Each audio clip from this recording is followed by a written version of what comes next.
हरिओम, नमस्कार, जय आयुर्वेद। आज मैं आयुर्वेद, आप लोग सोचेंगे कि बाबा आज आयुर्वेद कह रहे हैं, तो आज हम आयुर्वेद पर ही 5 मिनट चर्चा करेंगे।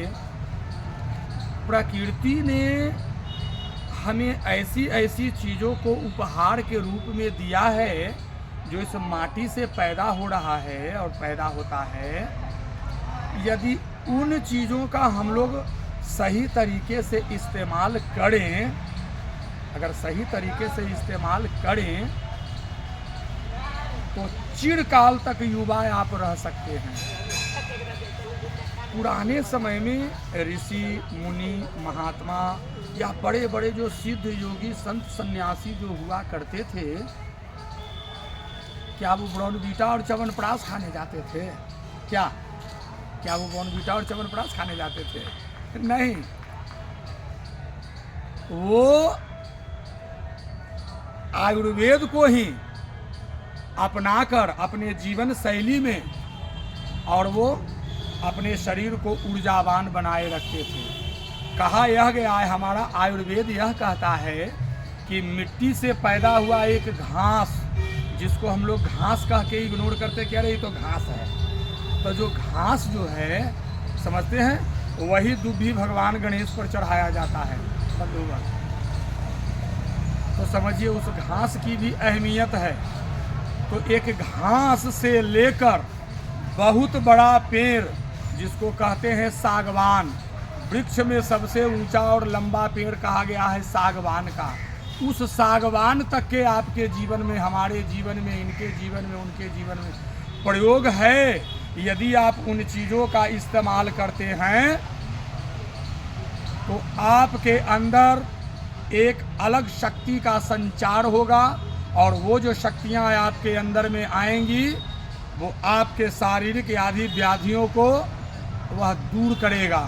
कोई दवा खाने की आवश्यकता फिर नहीं पड़ेगी, बशर्ते कि जो हमारे आयुर्वेद ने जो बतलाए हैं, कुछ नियम बतलाए हैं, कुछ टिप्स बतलाए हैं, उन नियमों का पालन यदि हम सही तरीके से करेंगे तो मैं दावे के साथ कहता हूँ कि दवा से आप दूर हो जाएंगे, दवा खाने की आवश्यकता नहीं होगी। आप लोगों ने देखा होगा, सुना होगा, पुराने जो बुजुर्ग हैं, बूढ़े लोग हैं या माताएं जो दादी माँ नानी माँ की उम्र की हैं, कितने लोगों के आंखों पर अभी तक चश्मे नहीं चढ़े और अभी जन्म लेते ही 2 साल 4 साल हुआ नहीं कि आंख पे चश्मा लगा लिया।